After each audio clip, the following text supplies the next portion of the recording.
The house was quiet, too quiet. I had come to see him, to feel safe in the familiarity of his arms, but something in the silence set my nerves on edge. Then I heard it, his voice, low, urgent, unmistakably talking to his parents in the next room. My chest tightened, every instinct screaming that I wasn't supposed to hear this. "And she can't know yet," he whispered. My hands froze on the doorway, heart hammering, stomach twisting. What truth were they hiding from me? Why did his tone tremble just slightly, a secret spilling out in hushed murmurs? Every word sliced into me, scattering the trust one had built, shattering the life I thought I understood. My mind raced. Has this been going on for months? Years? How could he hide something so vital? Betrayal, secrecy, fear. It all collided in that tiny, suffocating space. I wanted to turn, flee, confront, scream, yet I couldn't move. My world had tilted, home no longer safe. Questions spun endlessly. Who could I trust now? What had I missed? And the truth itself, hung in the air, dangerous and unstoppable, ready to destroy everything I loved. Flashbacks flooded me in that suffocating silence. The first time I stepped into this house, his mom hugged me like I was already family. His dad had slapped him on the shoulder and said, "You've finally done something right, son." I laughed then, because I thought it was all love and good humor. Looking back now, maybe it wasn't. Maybe those smiles carried something sharper beneath the surface. It's funny how hindsight works. You start replaying every moment, every look, every pause in the conversation you didn't think mattered. And suddenly, they all matter. If you're watching this right now and you've ever had your world tilt in an instant, drop a comment and tell me where you're listening from. And please, subscribe so you don't miss the rest of this story, because trust me, it only gets heavier. My name is Samantha Gray. I'm 29 years old, and this is the night that shattered me. I pressed my back against the wall, trying to breathe, trying to quiet the storm in my chest. My phone buzzed in my pocket, and the sound was so sharp in that still house I almost screamed. I didn't dare move, didn't dare let them know I was there. His father's voice came next, steady, clipped. "She'll find out eventually, and when she does, everything you've built with her will burn. Are you prepared for that?" My throat dried instantly. Find out what? What could be so devastating that his father spoke about my love like it was an empire ready to collapse? And then came the words that froze me. "My fiancé, the man I trusted more than anyone," whispered back. I never should have proposed to her, but now, it's too late. My knees almost gave out. My whole body shook as though the floor had betrayed me, as though gravity itself had turned against me. Too late? Proposed to me? By mistake? The walls closed in. I wanted to scream his name, to demand an explanation, but fear pinned me to the shadows, fear that the truth would hurt worse than the suspicion. I remember gripping my phone so tight my fingers went numb. A text from my best friend lit up the screen. "Girl, you good? Haven't heard from you all day." The irony burned me. I wasn't good. I wasn't even breathing properly. I was eavesdropping on the wreckage of my own engagement.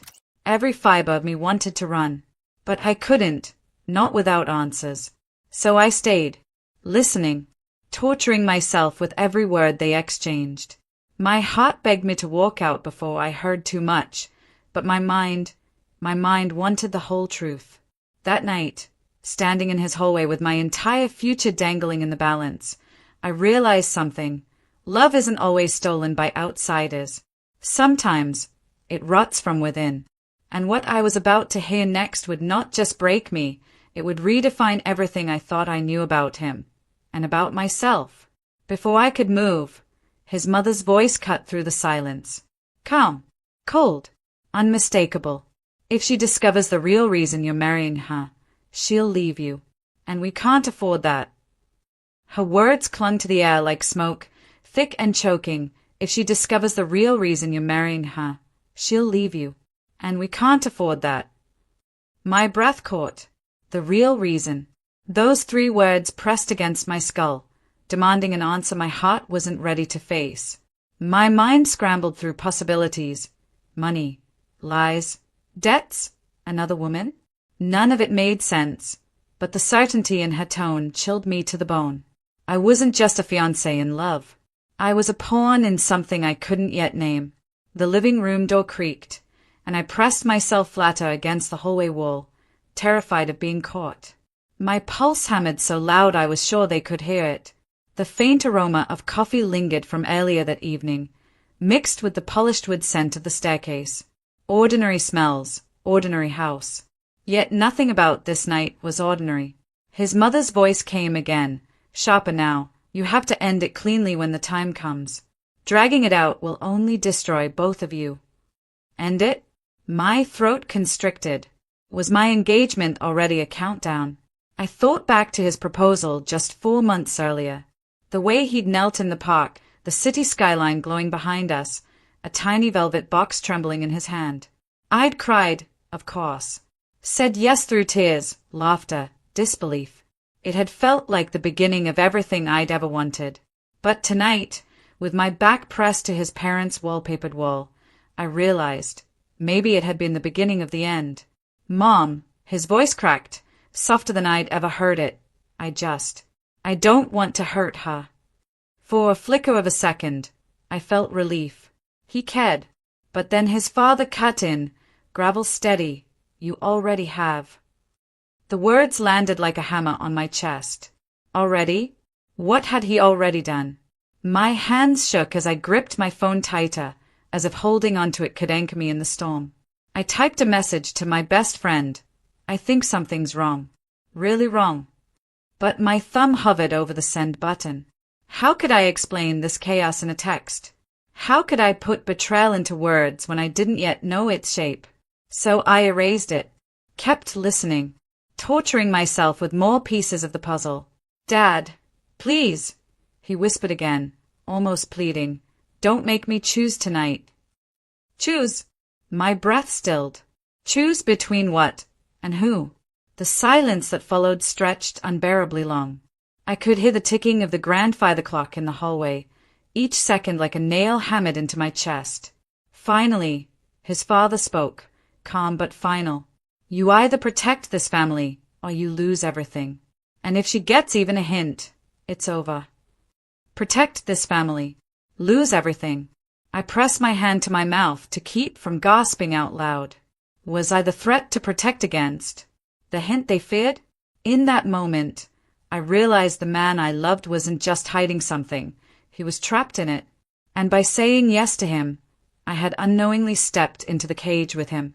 I wanted to walk out the front door, slam it, and never look back. But curiosity rooted me. If I left now, I'd only have fragments, half-truths, and the not knowing would destroy me more than the truth itself. So I stayed, listening, hurting, waiting for the dagger to finally drop. His mother's tone softened slightly, but not enough to disguise the edge. Then you'd better keep her in the dark. She believes in you, son. Don't underestimate that. Her love is the only thing holding this together. I staggered inside, silently screaming. My love, the glue? My loyalty, the bandage covering whatever fracture they were hiding. I had built my whole world around him, thinking he was my safe place. Now, I was learning I was his cover story. For a moment, the room went quiet. Too quiet. I thought maybe the conversation was over. Maybe I could escape unnoticed. But then I heard my name. Clear. Sharp. Spoken by his father. The sound of it sent shivers down my spine. She deserves better, you know that. But better isn't an option right now. I nearly choked. I deserved better, but wasn't allowed to have it?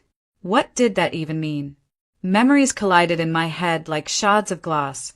His late-night phone calls that always ended when I walked into the room. His reluctance to set a wedding date, always saying, soon, babe. Let's just enjoy the engagement for now. His parents' strange smiles when they looked at me, as though they were seeing something I couldn't. The signs had been there. I just hadn't wanted to see them. My legs burned from crouching in the hallway, but I didn't dare move. The creak of a floorboard could betray me. The whisper of my breath could unravel everything. And then came the words that would slice deeper than any before. His voice, quiet, tortured. If she finds out why I really chose her, she'll never forgive me. The ground tilted beneath me. Chose me? Like I was an option on a list? Like I wasn't love but a decision? A solution? Tears blurred my vision, but I refused to let them fall. Not yet. Not here. I needed to hear the rest. His mother sighed. Then don't let her find out. Not until after the wedding. By then, it'll be too late. Too late. The phrase I'd already heard once. Now again. My engagement wasn't a celebration. It was a ticking clock. A car horn blared faintly from the street outside, startling me. For a split second, I thought the noise would expose me. But the conversation inside continued. I wanted to run, but instead I forced myself to breathe, steady, shallow, because I knew the next words out of their mouths might be the ones that changed my life forever. Why I really chose her. That was the phrase that gnawed at my chest like fire. Was it money? Was I just convenient? A placeholder? Or, God help me, was there someone else he actually wanted, and I was simply acceptable? Finally, I heard movement, chairs scraping, a sigh, footsteps. The conversation was ending. Panic surged. If they left the room, they'd see me. I had seconds to choose, run now, or risk everything by staying. I bolted quietly down the hallway, into the bathroom, locking the door behind me. My reflection in the mirror looked foreign, wild eyes, pale skin, a tremor in my lips. For a moment, I pressed my hand to the sink, trying to calm myself. The cool porcelain grounded me, but the pounding of my heart reminded me nothing about my life was grounded anymore. Their voices muffled through the walls as they moved toward the front door. Good. They were leaving. I leaned against the bathroom wall, sliding down to the floor. Silent tears escaped now, hot and relentless. My world was crumbling, and I couldn't even piece together what was breaking it. I thought about calling him out, bursting into the living room and demanding the truth. But a quiet voice inside me whispered, "Not yet. Not until you know everything." And so I stayed silent. When the front door finally closed and the car engine roared to life outside, I emerged from the bathroom. The house was quiet again, but this time it wasn't safety. It was ruin. I walked into the living room, sat on the couch where they'd been moments ago. I could still feel the echo of their words in the cushions, in the air, in my chest. And that's when I noticed it. On the coffee table, tucked under a stack of mail, was an envelope. My name was written on it. I reached for it, hands trembling. Whatever was inside might be the answer, or the final blow. But before I could open it, I heard the sound of keys turning in the front door. He was back. The metallic click of the key turning in the lock ripped through the silence like a gunshot.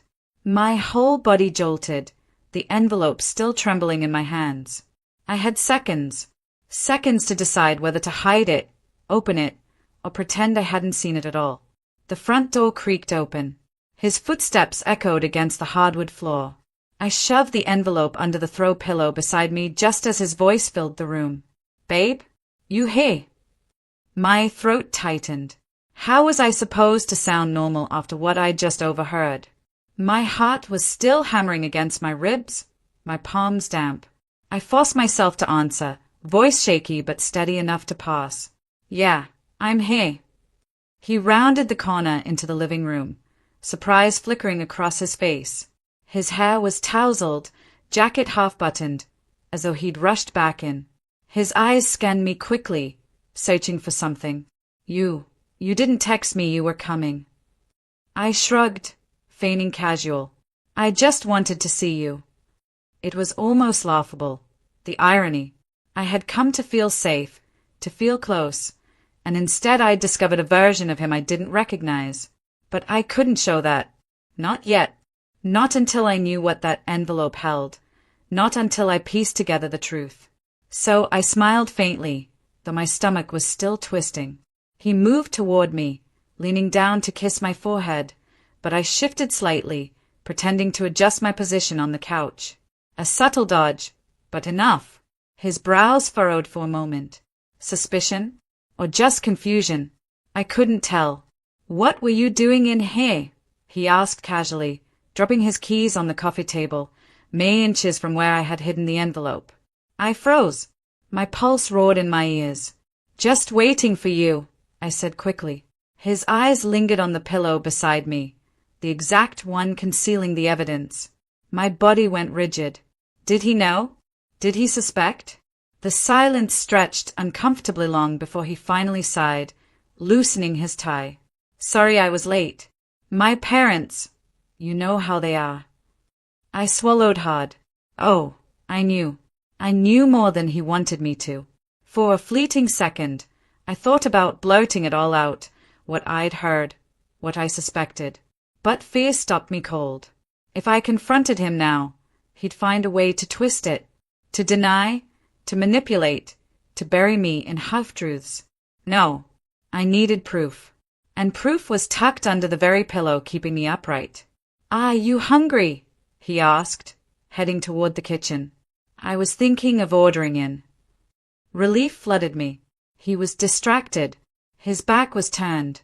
My hand inched toward the pillow, fingertips brushing the edge of the envelope. Slowly, carefully, I slid it free. The paper crackled faintly, deafening in the stillness. "Chinese sound good," he called from the kitchen. "Sure," I answered quickly, though my voice trembled. I stared at the envelope in my lap. My name in his handwriting. Familiar, loving. But what was inside wasn't love. I knew that now. My hands shook as I began to tear it open. And then, "Hey!" His voice startled me. He was already back in the doorway, phone in hand. I nearly dropped the envelope. "What's that?" he asked. My mouth went dry. "Just mail." His eyes narrowed slightly. "Mail?" I nodded, clutching it tighter, my pulse racing. For a tense moment, his gaze locked on mine. The air thickened between us. I was sure he could hear the frantic pounding of my heart. Then, unexpectedly, he smiled. "Well, don't look so guilty about it. It's just an envelope." I forced a laugh, though the sound cracked in my throat. Right, just an envelope. He moved past me to grab the remote from the coffee table, his shoulder brushing mine. That brief touch made my skin crawl. Not because of him, but because of the lies I now knew lay between us. When he settled on the armchair, I used the moment to carefully slide the envelope beneath my sweater, against my skin. Cold paper, burning truth. He scrolled through his phone. "They'll deliver in about 40 minutes. I nodded absently, but my mind was already racing. I needed to open the envelope. To know. To finally strip the mask from this life I thought I wanted. But not here. Not in front of him. "Hey," he said suddenly. "Are you okay? You're quiet." I forced my lips into a weak smile. "Just tired." He studied me longer than I liked, then finally looked back at his phone. Inside, I was screaming. Minutes crawled like hours.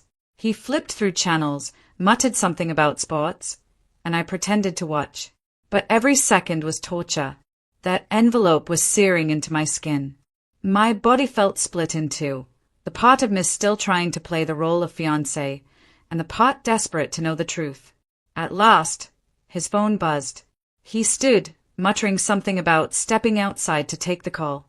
The moment the door shut behind him, I bolted. I ran to the bathroom, locked the door, and pulled out the envelope with shaking hands. The tea of paper echoed in the small tiled room. I unfolded the letter inside, my eyes scanning desperately, and then my stomach dropped. It wasn't just a letter. It was a contract. My name printed neatly at the top, his signature at the bottom, and words I could barely process in between. Prenuptial agreement. At first, I almost laughed. A prenup? That was the big secret. But then my eyes caught a line highlighted in yellow. Binding agreement contingent upon marriage to Samantha Gray.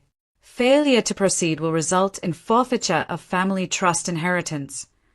My blood ran cold. I wasn't a fiancé. I was leverage. Every promise, every kiss, every whispered, "I love you," it all blurred into something ugly. He hadn't chosen me out of love. He had chosen me because without me, he lost everything. And Weiss, his parents were in on it. They had orchestrated this entire performance. My knees buckled. I gripped the sink for support, staring at myself in the mirror. Who was I in this story? The bride-to-be? Or the bargaining chip? Tears streaked my cheeks, but fury burned hotter. They thought I wouldn't find out. They thought I would play the fool forever. But they underestimated me. A sudden knock at the bathroom door jolted me. "You okay in there?" His voice, calm, casual. I shoved the papers back into the envelope, tucking it under the waistband of my jeans. My hands trembled, but I forced steadiness into my voice. "Yeah, just fixing my makeup." Silence. Then his footsteps retreated. Relief washed over me, but it was temporary. He couldn't know I had the papers. Not yet. I splashed water on my face, took a breath, and rejoined him in the living room. The takeout arrived minutes later, the smell of fried rice and sesame oil filling the space. He smiled at me, easy, unaware. He handed me a plate, and I smiled back, mask firmly in place, because now I knew the truth. And if I played my part well enough, he'd never suspect what I was planning. But inside, one thought screamed louder than all the others. He was using me, and I was going to make sure he regretted it. That night, while he slept peacefully beside me, I lay wide awake, the envelope hidden under my pillow. My hand brushed it every few minutes, as though to remind myself it was real. And I made a promise to myself. If he thought he could break me with lies, then he had no idea who I really was. Because this engagement wasn't just his game anymore. It was mine. The night stretched endless. His steady breathing beside me should have been comforting, but it felt like the rhythm of betrayal itself.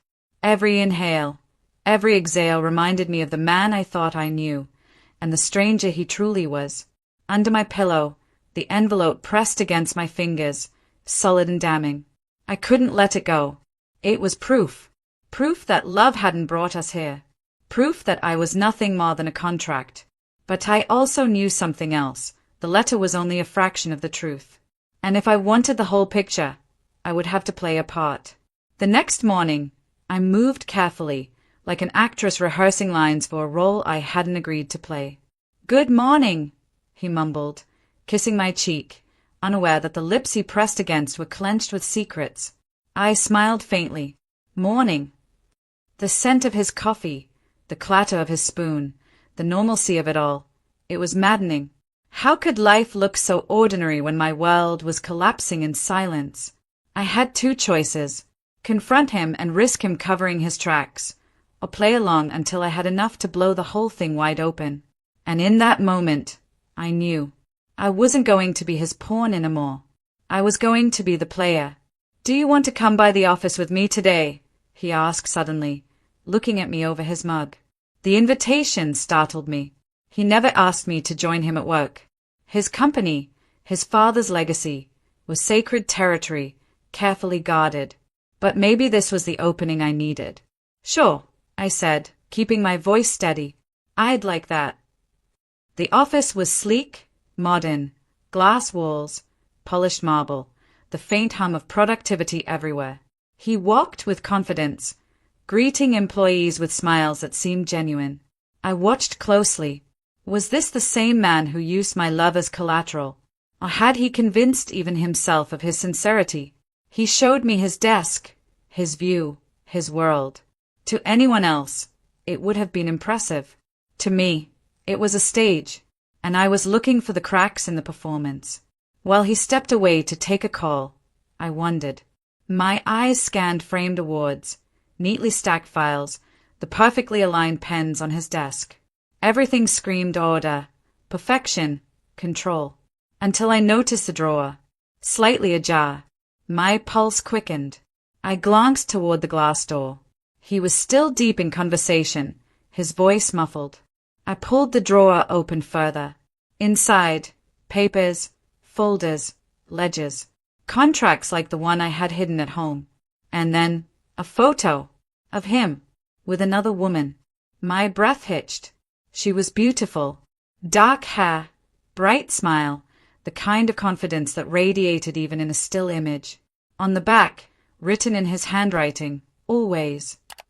I shoved it back just as the door handle clicked. He walked in, eyes landing on me instantly. Find something interesting. My throat went dry, just admiring how organized you are. He smiked. You know me. But I didn't. Not anymore. That night, I couldn't shake the photo from my mind. Who was she? Why always? Was she the reason he hadn't wanted to propose? The reason his parents insisted I couldn't know the truth? Questions clawed at me. Answers lurked just beyond reach.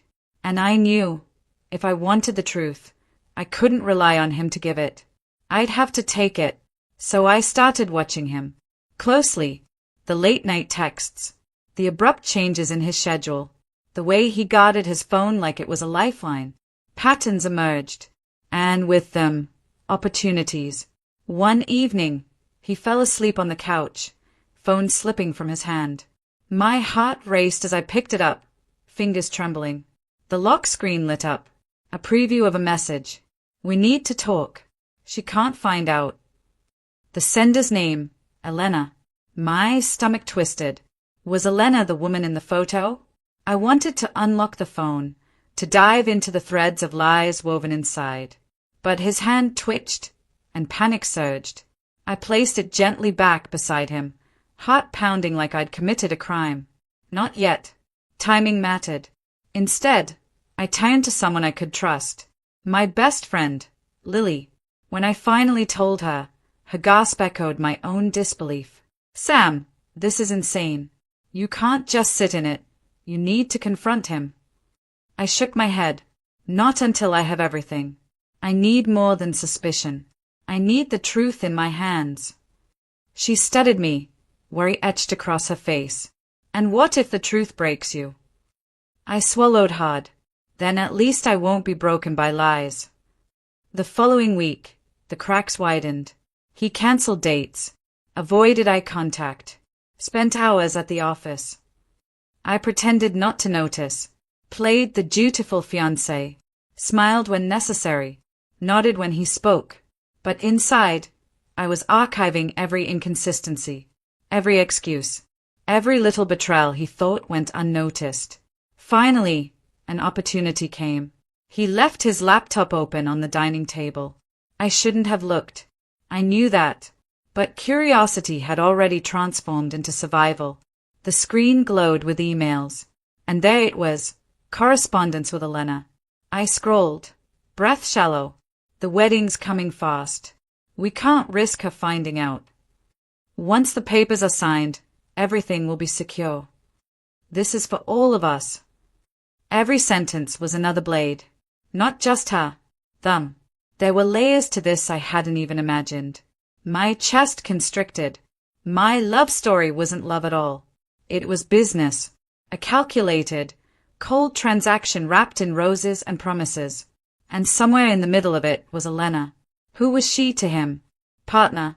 Mistress? Accomplice? I closed the laptop, hands shaking, tears stinging my eyes. But under the heartbreak, something else stayed.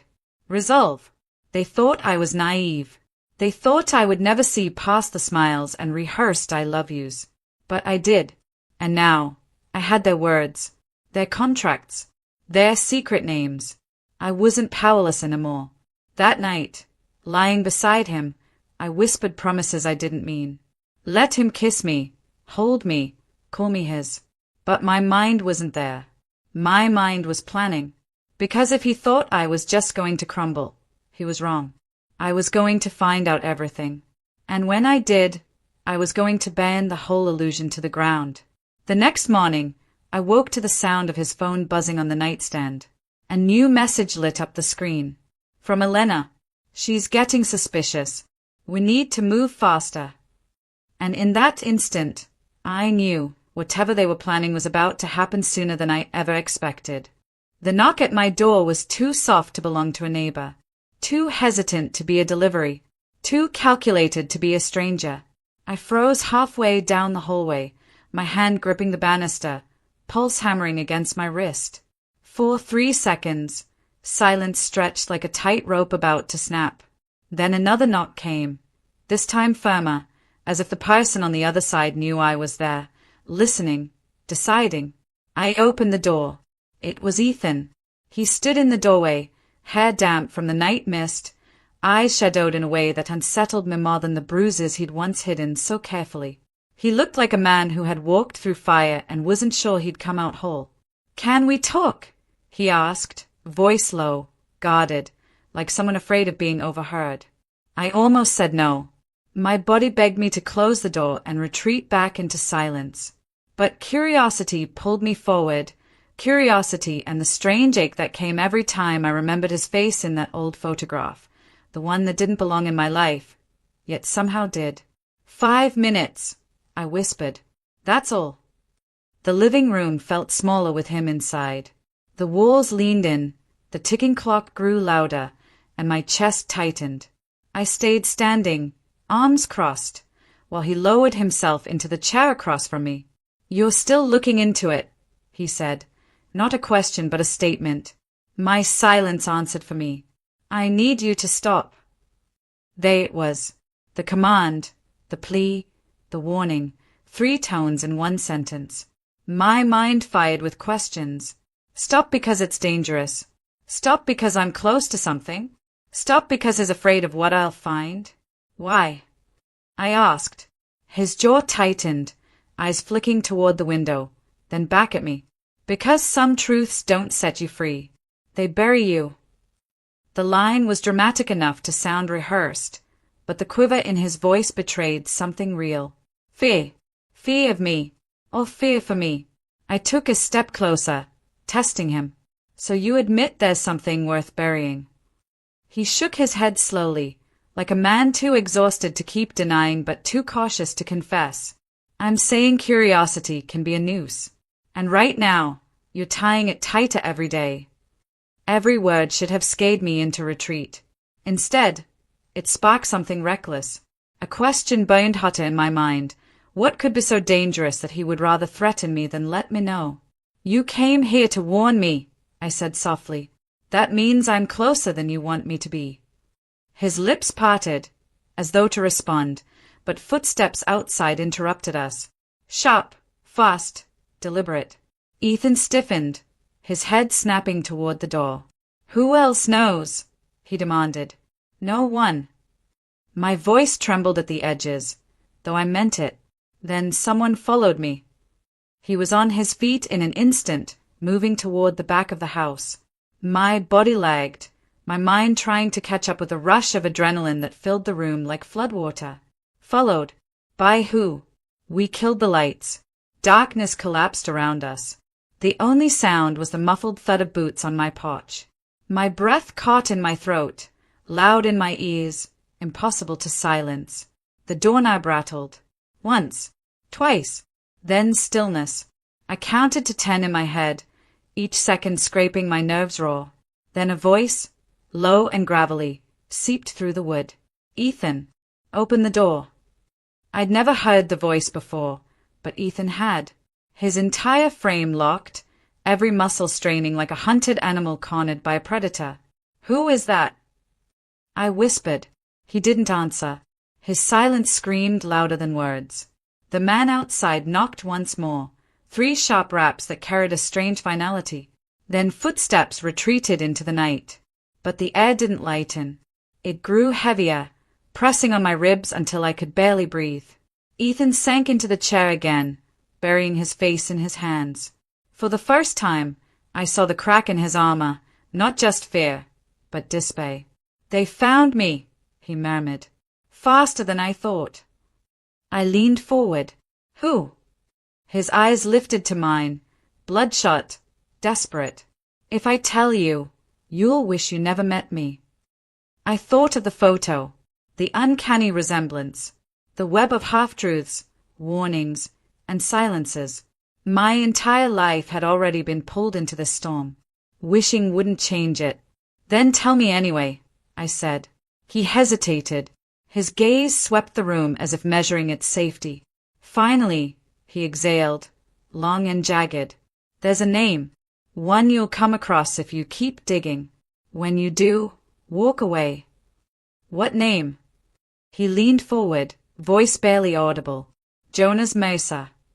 The syllables were like a match dropped in dry grass, immediately sparking questions, igniting dread. The name meant nothing to me and everything to him. Who is he? I pressed. Ethan shook his head. The man who decides who vanishes. Silence pressed down again, thick and stifling. Vanishes, as in disappears, as in silenced. Ah, you saying he? Yes. Ethan's interruption was sharp, final. Don't say it out loud. Not here. Not anywhere. My skin prickled. My instinct screamed to demand answers, but another part of me, the part that had survived heartbreak, betrayal, and deception, knew when to step lightly. You expect me to just ignore this? I asked. I expect you to stay alive. The clock ticked, indifferent to the storm brewing between us. My house felt less like a home, more like a trap. And yet, in the middle of it, I saw Ethan differently. Not just as a man running from something, but as a man trying to keep me from being dragged down with him. But he was wrong. Curiosity wasn't just pulling me forward anymore. It was survival. I had crossed a line the moment I asked questions. Walking away was no longer an option. Ethan must have seen it in my eyes, because his next words were a resigned whisper. Then promise me one thing. If you ever see Jonas Mercer's face, don't let him know you recognize it. The sound of his name lingered in the air like poison. I couldn't stop turning it over in my mind, attaching it to shadows, to every unanswered question, to every door Ethan had tried to keep shut. Jonas Mercer. I didn't know him. But already, I hated him. Already, I feared him. Already, I felt the noose Ethan warned about tightening. But most of all, I wanted to find him. Because the man Ethan feared most might be the only one who could explain why my life was unraveling, and why I was in the center of it. The night dragged on, restless, stretched thin by unanswered questions. Ethan left before dawn, slipping out the back door like a fugitive who knew the walls were closing in. I didn't stop him. I couldn't. But as soon as the sun rose, I pulled out my laptop. My hand shook as I typed the name into the search bar. No results. No records. Nothing. Jonas Mercer didn't exist. And that terrified me more than if I had found 1,000 stories about him. Because if the man didn't exist, then who had just knocked on my door? I closed the laptop, pulse racing. A thought clawed its way into my head, one I couldn't shake. Maybe Jonas Mercer wasn't a man who decided who vanished. Maybe Jonas Mercer was a name people used before making someone vanish. The difference was thin, deadly. I rubbed my arms against the sudden chill, staring at the locked door. For the first time, I realized the danger wasn't somewhere far away, tucked in archives or whispered in back alleys. It was here. It had found me. And the next knock on my door might not leave so easily. The city looked different that morning. Brighter, sharper, as though the sun itself had been waiting for me to finally stop living in the shadows. But inside me, a storm brewed. I knew the meeting with Lucas would decide everything, not just about him, but about me, my future, and whether I was strong enough to step into it. I walked slowly toward the cafe where we had agreed to meet. Every step felt like a drumbeat echoing in my chest. Would he be there already? Would he try to lie again? Would I even believe him if he told the truth? These questions chased each other through my mind, refusing to settle. When I pushed open the door, the smell of roasted coffee beans wrapped around me like a cloak. I spotted him instantly. Lucas was seated in the corner, his posture tense, hands clasped as though they were the only things keeping him from flying apart. His eyes lifted when he saw me. For the first time in weeks, they didn't carry arrogance or defiance. They carried fear. "Thank you for coming," he said, his voice hoarse. I sat down across from him. "You wanted to talk." "So talk," My words were steady, but inside I was trembling.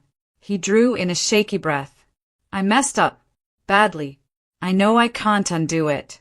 But you deserve to hear the truth from me. The truth. My stomach clenched. How many times had I begged for that before? I didn't interrupt. I wanted to see how far he would go without me guiding him.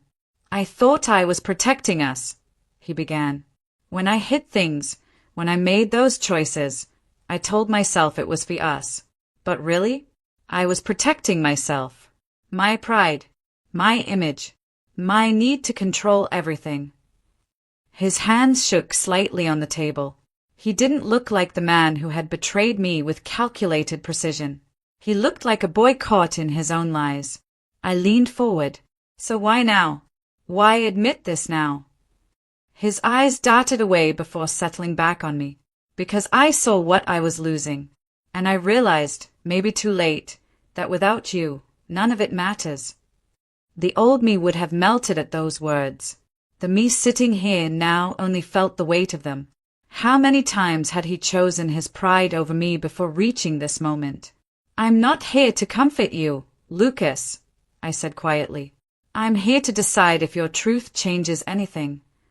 The silence between us pressed heavy, broken only by the clink of cups around us and the hiss of the espresso machine. I could almost hear my own heartbeat. Lucas swallowed. Then let me prove it. Not with words. With actions. Give me the chance to show you I can be different. I almost laughed, except there was nothing funny about it. Actions. You already showed me your actions, Lucas. They tore us apart. His face twisted, a flicker of shame passing through. Then let me build again. Even if it's slow. Even if you never take me back. Let me at least fix what I broke in you. The words struck something in me. Fix what I broke in you. Did he even understand what that meant? Could he? I stood up, my chair scraping against the tile. Lucas's eyes widened, panic flashing across his face. Sit down, please, he whispered. But I shook my head. No, I don't need fixing. Not from you. I needed you once, and you failed me. What I need now is myself. The words felt like fire leaving my mouth, and for the first time, they didn't burn me. They burned him. I turned and walked out, the bell above the cafe door jingling like a final punctuation mark. The cool air outside rushed into my lungs like freedom. My hands trembled, but this time not from weakness. This was something else. Release. Power. I walked without destination, the city unfolding around me in blur and clarity all at once. Every sound, the honking cars, the chatter of strangers, the rustle of leaves, felt sharper. I was no longer carrying his weight. Yet beneath the freedom, a deeper question gnawed. Now that I had walked away, where exactly was I walking toward? The answer didn't come instantly, but as I crossed the street, my phone buzzed. A message. From my sister. Meet me at the old house tonight. There's something you need to see. My breath caught. The old house. Our parents' place. I hadn't set foot there since the funeral. Why now? What could possibly be waiting for me? Night fell heavy and fast. By the time I reached the old house, the streetlights cast long, crooked shadows across the sidewalk. My sister stood on the porch, arms folded tight. You came, she said softly. Of course. What's going on? She hesitated, then pressed a folded envelope into my hand. This was in Dad's study. I found it last week, but I wasn't sure if I should give it to you. Until now. The paper was yellowed with age, the handwriting instantly recognizable. My father's. My throat tightened. With shaking fingers, I unfolded it. My dearest, the letter began. If you are reading this, then life has unfolded in ways I can't predict. But there is something you must know. Something I could never bring myself to say aloud. I staggered back, the words swimming before my eyes. My sister caught my arm. What is it? She whispered. I swallowed hard, my pulse roaring in my ears. It changes everything. And though my voice was steady, my heart knew the truth. This letter didn't just hold secrets of the past. It held the key to my future. As I stood there on the porch, the letter burning in my hand, I realized the story wasn't ending. Not yet. The betrayal I thought I had survived was only the beginning of a larger truth. And for the first time in a long time, I wasn't afraid. I was ready. Because sometimes the most dangerous secrets aren't the ones others keep from you. They're the ones your family hides in plain sight. And that wraps up today's story. Now we want to hear from you. Where are you watching from? Drop your city or country in the comments, and let's see how far these stories reach. If this story moved you or gave you chills, give it a like, share, and subscribe for more powerful stories. One last thing, rate the story from 1 to 10 in the comments. Your feedback helps us bring you even better ones next time. Thanks for watching. We appreciate you being part of this storytelling journey.